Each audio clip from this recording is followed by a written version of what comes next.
Our thesis for this project is, these memorials and the words inscribed on them demonstrate a decrease of glorification of war by the United States public from the Second World War up until Vietnam because of the rising doubt toward the legitimacy of motive in the United States' involvement in the so-called necessary containment of communist expansion.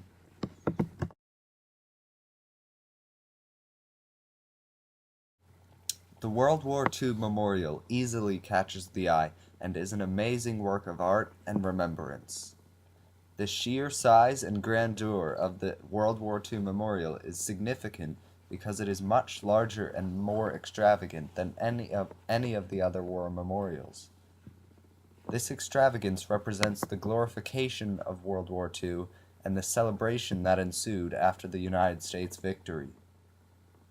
The reason that this memorial is so large is because of America's foreign policy and their reason for entering the war. At this time, FDR's policy was for the United States to remain neutral and to aid our allies in Europe. This was conducted through programs like the Lend-Lease Act in 1941, which supplied the Allied nations with billions of dollars worth of supplies. At this time, the United States had no reason to directly join the war in Europe. This was not their fight.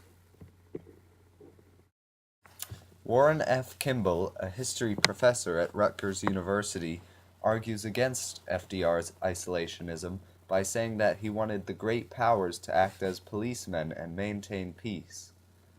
This makes it seem as if under FDR's foreign policy, it is impossible for the U.S. to stay neutral during European conflict that could potentially change the balance of power away from America. This is true, however, until the U.S. is directly threatened. In World War II, this event came in the form of Pearl Harbor, a date which will live in infamy. This quote from FDR is inscribed in one of the pillars of the memorial, and it represents a rational argument for direct U.S. involvement in the war. The quote also shows how this event rallied the American public toward the war effort. No matter how long it may take us to overcome this premeditated invasion, the American people, in their righteous might, will win through to absolute victory. This excerpt shows how the public's opinion glorified the war, and since the U.S. was threatened, they fully supported the choice to send troops into Europe and destroy the Axis powers. This explains the extravagance of the memorial, as it was a victory that the American people supported and celebrated. The fact that the Allies won, along with the public's support, showed that FDR's foreign policy during World War II was successful. While the memorial is mourning those who were lost, it is celebrating the victory and peace that came from their sacrifices. During most of our observation of the memorials, we looked at the excerpts and quotes written on the walls. After we analyzed each of the quotes and excerpts written on the walls of the memorials, we found the placement of them to be ironic and significant.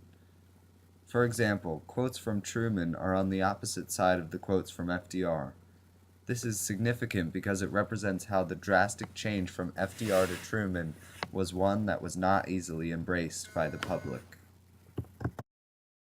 Truman's quote about the United States allies located on the World War II memorial is also ironic due to the drastic change he makes to American foreign policy.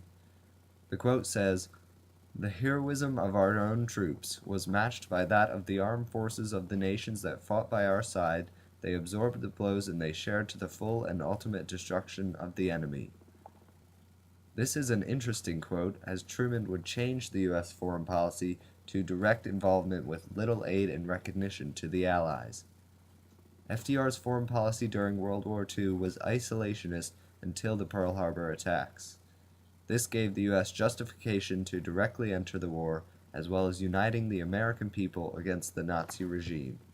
The glorification of the Allied victory is shown through the sheer size and magnificence of the memorial, as well as the excerpts and quotes that surrounded the monument.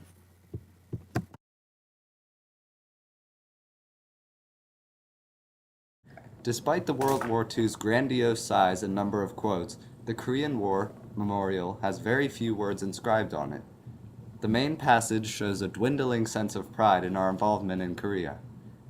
A country that they never knew and a people they never met suggests a certain doubt in the legitimacy of the United States' presence in Korea, drawing attention to the distinct separation of the cultures by both ideology and geographical distance, and how Americans possibly do not belong in Asia.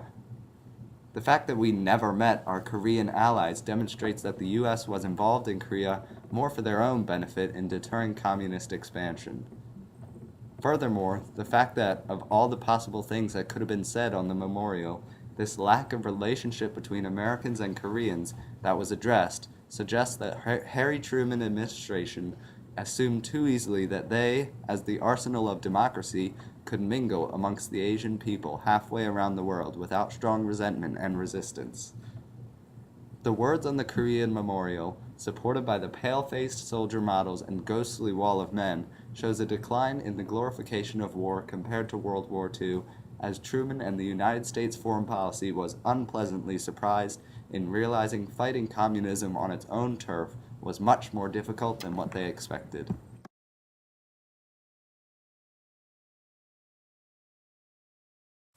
The Vietnam War Memorial takes this transition from glorification to graveness to a whole new level. Whereas the Korean War Memorial was still grave, the Vietnam Memorial is simply a large black wall with the names of the dead on it. There is only one small passage inscribed in the center. In the one minuscule passage, it is written that the names of those who gave their lives and of those who remain missing are inscribed in the order they were taken from us. The fact that they say taken from us is significant because it shows that the American people were not fully devoted to the war effort in Vietnam. This can be shown through the Eisenhower, Kennedy, and Johnson administrations.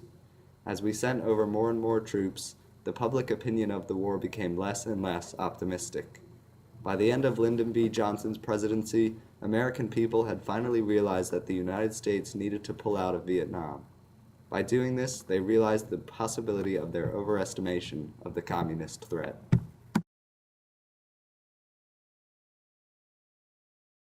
Unlike World War II, where Hitler was the clear enemy, the ambiguity of the Cold War threat of communism questioned the integrity of our involvement in Asia. The difference between the glorified World War II memorial and the somber Korean and Vietnam memorials is a testament to the fact that the United States public opinion in relation to the U.S. foreign policy became more and more anti-war.